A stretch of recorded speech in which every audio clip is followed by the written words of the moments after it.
Okay, looking at the profile of the ideal king, chosen by God, empowered by the Spirit. And three things here. First of all, the Spirit is to aid, qualify, suit the person for leadership. And in 1 Samuel 10:6, we see that with regard to Saul. And I don't have all these texts in the PowerPoint, but let me just find that and read it.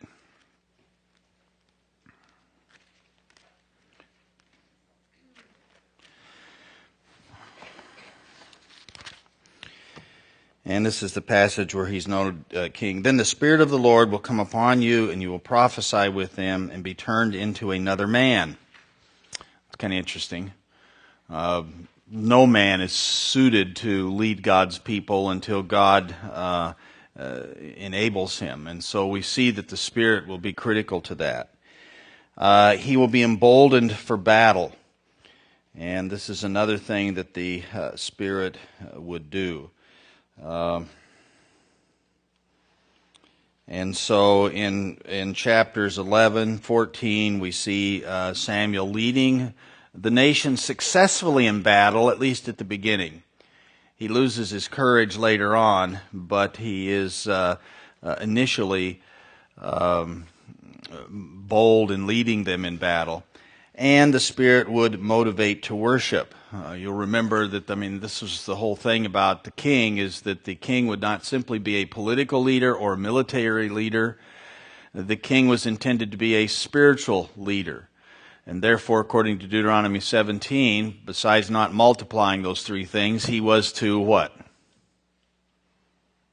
What was he supposed to do?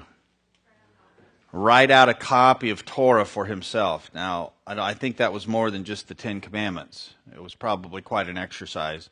And then read it himself all the days of his life. And so the Spirit would be motivating him to respond to what he would find there in regard to who Israel was and the people of God and so forth. And so motivating him to worship, to obey God in every way. 1 Samuel 14:35. Then Saul built an altar to the Lord. This was the first altar that he built to the Lord, suggesting it was not the last. And so at the beginning, he does have a sense of something of the spiritual aspect of his calling and of God's rule for his life. And so this is the just a critical aspect of his rule. The third thing you remember in the ideal king, not only chosen by God, empowered by the Spirit, but submissive in heart. Submissive in regard to just really having God's heartbeat for what this was all about. Saul fails in this regard. This is not Saul. And this is what makes him different from David. This is what marks him out as different. God chose both of them. God equally gifted both of them in regard to the Spirit. And yet Saul just did not have the heart for it. Saul really never learned to walk by faith. Putting aside the question of whether or not Saul was a believer, it does not discuss that. I think he probably was. But he really never did get in tune with the program, you might say. Well, a lot of Christians are. Just never really get into discipleship. Just never really get with, what God wants to do in our lives on a day-to-day basis and how He wants us to grow in Him and walk with Him and fellowship with Him and serve Him. And so this is where we find Saul failing. And so he didn't need to. It was something within himself, and it begins to work itself out. And we see this in several regards, as you have in your notes. First of all, he disregarded the instruction of Torah. He disregarded the instruction of Torah, of law. 1 Samuel 10:25. Then Samuel explained to the people the behavior of royalty and wrote it in a book and laid it up before the Lord. And Samuel sent all the people away, every man to his house, and Saul went to his home, and the valiant men went with him, whose hearts God had touched. So God really is moving in this whole establishment of the monarchy. He isn't saying, okay, just go off and do whatever you want. That's not what's going on here. He really is providing for it to succeed and providing for it to honor him among the nations. And so very clearly we find Saul being instructed in this. But then in 12:23 we find this.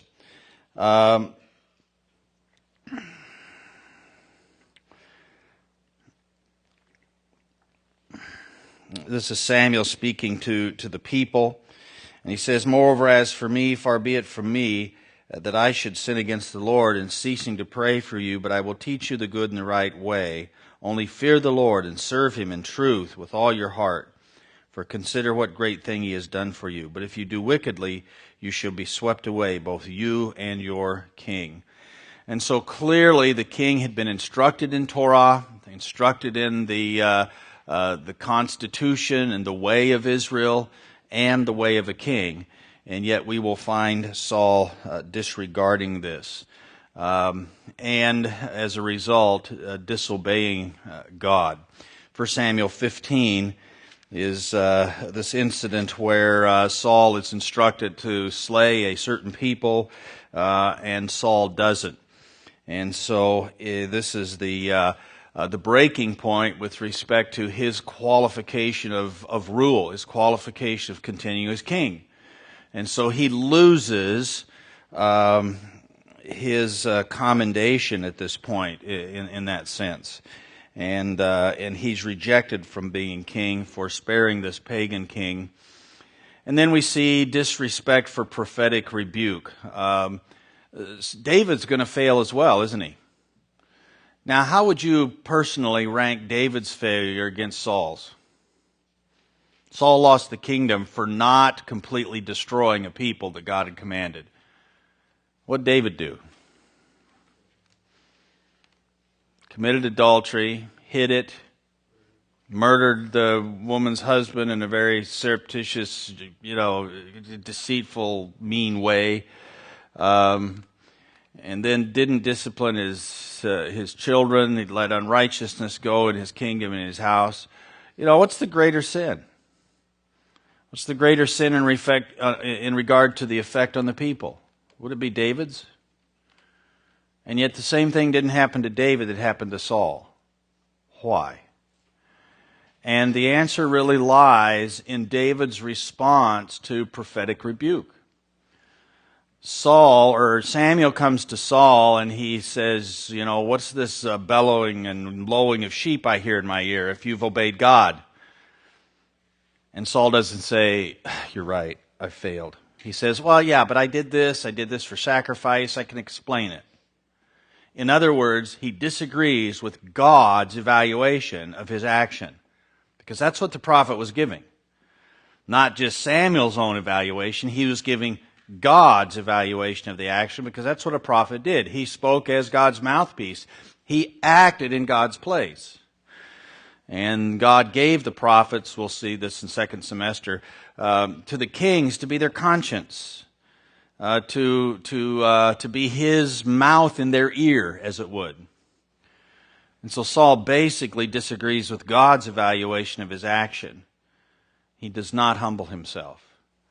But David, on the other hand, what do we find? When Nathan comes and he tells him this little parable about a man who had one sheep, and it was taken away and so forth. And David's response is, well, surely the man that did that should die. And Nathan says, you're the man. And what's David do at that point? Well, read Psalm 51. He confesses his sin to God. And he says, against you and you only I have done this and sinned and done what is evil in your sight. And I say this so that you might be righteous when you judge me. And what was the provision? What was the sacrifice that David could offer to cover that sin? There was none. He had two choices: death or God in his mercy sparing him and setting aside the requirement of the law. And David recognizes that. And he said, God, you're righteous, I'm sinful. If you kill me, I will make it clear to everybody involved that it's exactly what I deserve. And that's the difference between Saul and David. It wasn't in the perfection of their performance. It was in the constancy of David's faith, even in failure. Saul had every chance to turn. He had every chance to turn back to God. He had every chance to grow and become spiritually the kind of a person that David was. But he didn't. And that's why he loses the kingdom. And so that's the difference between David. It is not the perfection of his performance. Because in some ways, he failed in greater ways than Saul did. But it was in his heart. He humbled himself before God. He was submissive to God, not only in what he was supposed to be doing, but also in responding to rebuke. And I might suggest for us that that is probably the single most important key, clue for us and ourselves as to just how seriously we're really in the race. We're really in the pursuit of God and the pursuit of discipleship, the pursuit of growth. Do we take rebuke from God, however it comes, through His Word, through other people, through circumstances, or are we always resisting and making excuses for ourselves and say, but. There's extenuating circumstances here, God. And that's the major difference between David and Saul. And so basically he does not respond to the rebuke that God sends him.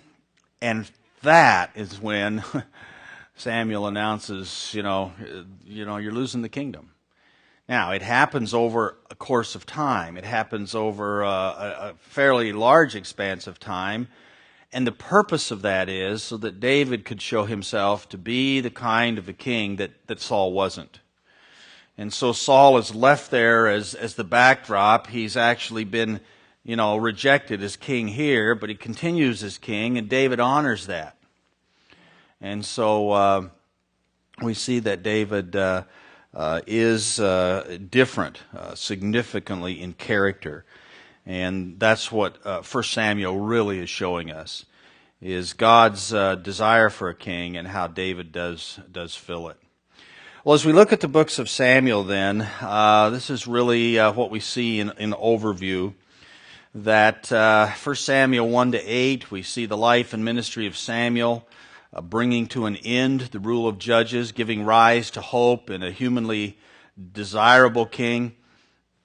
We see then in chapters 9-15 the life and ministry of Saul as Israel's first king, as a disastrous failure, thus demonstrating the need for a different kind of a ruler. And David is that different kind of a ruler. We see in 1 Samuel 16 through 2 Samuel 20 the life and ministry of David, revealing the characteristics of the ideal king and giving rise to a hope in the coming Messiah king by reason of his covenant with David, which we will look at shortly here. And then finally, the epilogue we will see. David's experience as king highlights the relative strengths and weaknesses of the human monarch against the Lord's absolute covenant faithfulness. So David is not going to completely succeed. David is going to have significant failure. And so where does that leave us? Where does that leave Israel? If the ideal king cannot bring in the reign of summer, the rule of righteousness, then what? What hope is there? And what we will see is the hope will be through an anointed one, Messiah, who will be qualified and capable of leading the nation in a rule of righteousness.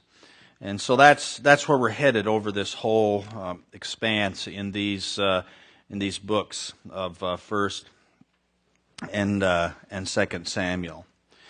So just summarizing it here, the little blocks that you can fill in. Samuel indicates the end of Judges and the hope in a king. So that's the theological overview. In the theological overview, that's where Samuel fits in. He's the transition from the Judges and the one through whom the hope in an earthly king is first born, is first established. Saul represents the failure of the king, the failure of the human monarchy, and the need for a better king. So Saul is the failure of the king, the need for a better king. We come to David. We see the ideal king in terms that he meets those three qualities, but he's not perfect. He's the imperfect king. And as in the end of David's reign, we see then the hope in Messiah king. There needs to be a completely different category of king. And this is what the Davidic covenant will look forward to and what will ultimately be fulfilled in Jesus Christ. And then the epilogue to the books is that human kings will fail, the Lord's rule will not. So though there is failure from a human standpoint, and there will be failure from the standpoint of the kings that will come along the nation of Israel, and the rest of the Old Testament is going to highlight, in the most tragic sense, the failure of the monarchy. And fail to the division of the kingdom, and then fail to the captivity of the north, and then the south, and going into exile. And so the Old Testament really is just one gigantic story of failure. And again, God is orchestrating that. He is allowing that in order to move toward the ultimate solution and the perfect solution, and to prepare the world for His solution. You know, you don't go to the doctor until you know you have a problem. Most of us don't. When something hurts bad enough, then you go. And that's sort of what the Old Testament is all about. It hurts bad enough. And so God is saying, here's my prescription, my son I'm sending to earth. And so that's what the incarnation is. Okay, here's the ideal king in perfection that David failed to be. And so we see, the greatness and the tragic flaw of David highlights the need for a king who is more than human. And a thinking person would probably have come to that realization. And we'll talk about that more when we get to the Davidic covenant. Okay, so the profile of the ideal king, chosen by God, empowered by the Spirit, submissive in heart. And this is David. But David is not perfect. David is the best that a man could do. A great job in so many respects, but not a perfect job.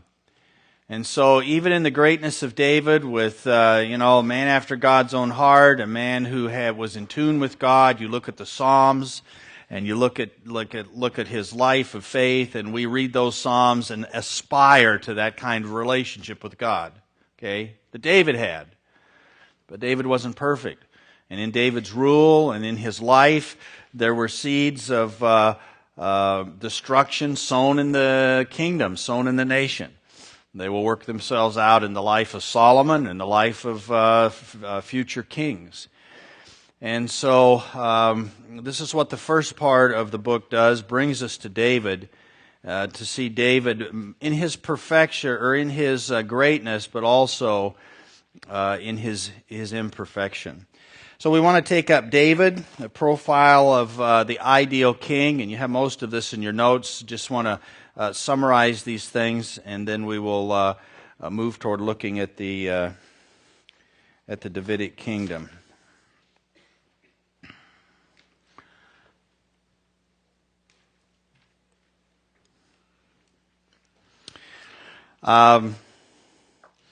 So we see here, first of all, and you have these typed out, you don't have to fill these in. The character qualities of a successful king are demonstrated in 1 Samuel 16 to 31. This is the section with David coming in and being chosen. Chapter 17, you have Goliath. And then you have David's association with Saul, and then you have, Saul turning against David and the spirit that is in him. And so we see that that this is kind of the backdrop. This is kind of it's almost like a biography. In fact, there is an ancient form of biography in which this kind of the scenario exists, and we have found it in other places that where the king is kind of being established. It's like what's going on right now in our political campaigns. All right. All of the candidates are giving you their bios as to why they should be the president of the United States. Okay? And so that's really what 1 Samuel 16 to 31 is. It's showing why David should be recognized as king when Saul does pass from the scene. And David's aware of that. David is aware that God is going to give him the kingdom, and he's a part of his heart is he's submissive to God with respect to the king. So we see the character qualities of the king demonstrated in those chapters.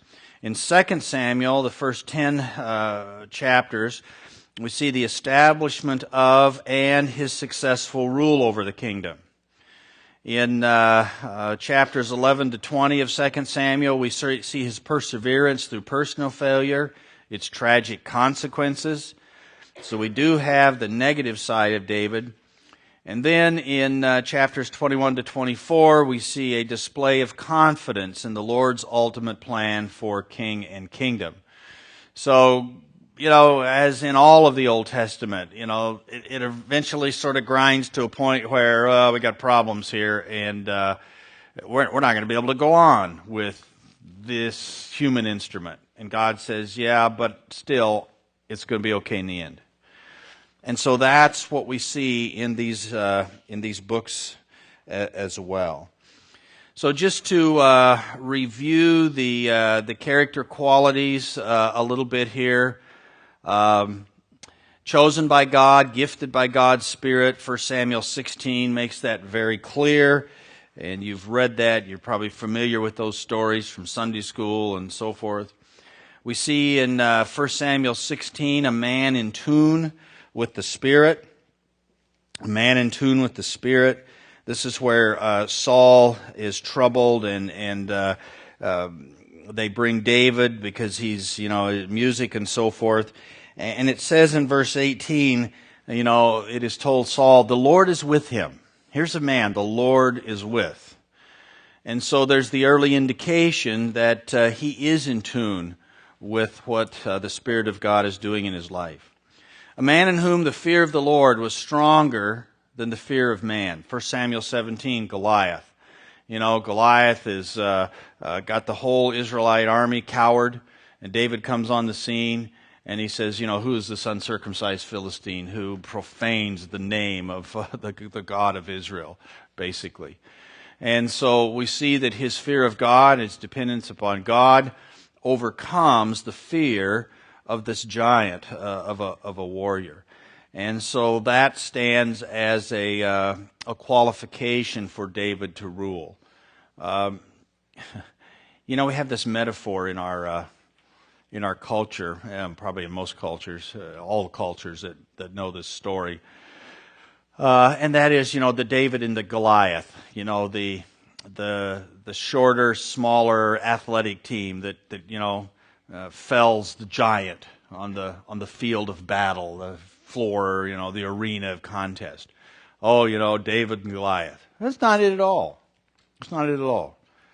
What this story is, it's the Emmaus Bible College basketball team playing Duke University varsity. All right? That's what David and Goliath is. There is no hope of a victory in that situation. Okay? And that is not to disparage our men's basketball team. All right? It's just to recognize that there are true cases where, the David and Goliath scenario could never happen. I mean, that's just human. It's just the way things are. All right?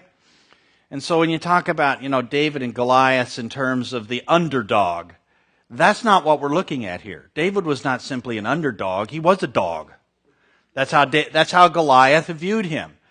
You know, who's this dog that you send out to yap at my feet?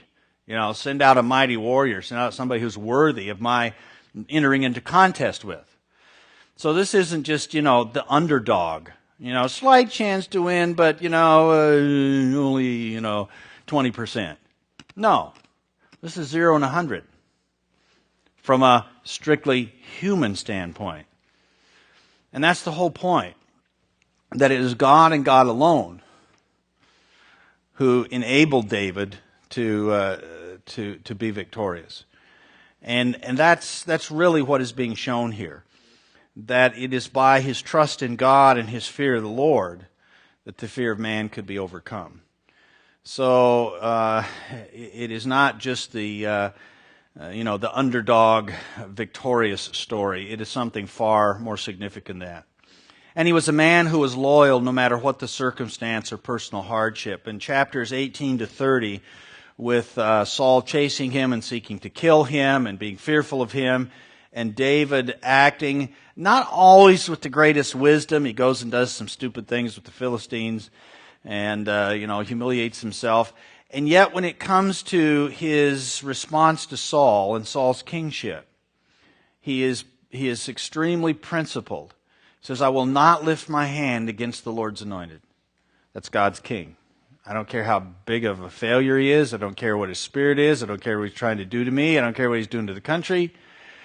That's God's anointed.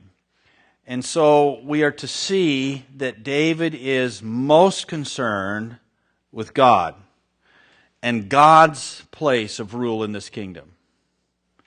Not with himself, not with human wisdom, not with what the situation would warrant, not with what he could get away with in public opinion. He probably could have established the kingdom much more quickly if he had just gone ahead and dispatched Saul, and then just said, there, it's done with, and all the people would have said, yes, good, thankful, let's get on with it. But he didn't. He let God do it in his way. And so the character qualities of David are brought out over these chapters. So what we see here, there's a telling postscript in 2 Samuel 23. 2 Samuel 23, which basically tells us of the greatness of Saul, and yet of the something still lacking. 2 Samuel 23. Now these are the last words of David. Thus says David, the son of Jesse, thus says the man raised up on high, the anointed of the God of Jacob, and the sweet psalmist of Israel. And so we see here the positive evaluation of David from God's viewpoint. The Spirit of the Lord spoke by me, and His word was on my tongue. The God of Israel said, the Rock of Israel spoke to me. So David is quoting God, and he says this. This is what God told him. He who rules over men must be just, ruling in the fear of God. And he shall be like the light of the morning when the sun rises, a morning without clouds, like the tender grass springing out of the earth, by clear shining after rain. So metaphorically here, God is saying, the king who rules over my people, and my intent for the king who rules over my people, is that every day will be a morning without clouds. Now, clouds here are not being looked at in their beneficial respect with bringing rain or so and so forth. They're being looked at as that which darkens the sun, that which makes the day gloomy. So he is saying there will be no gloomy days under the rule of my perfect king. Now, was that the case in David's reign? No, there were some pretty gloomy days. The day that David had to leave Jerusalem, flee Jerusalem because his own son was seeking to take over the kingdom. I mean, imagine looking at that, watching that, being involved in that. Here's the sweet psalmist of Israel, the great King David, the one who slew Goliath, the one who is, over us all, and here he is, he's scurrying out of town with his tail between his legs. Wow, is that a day without cloud? No.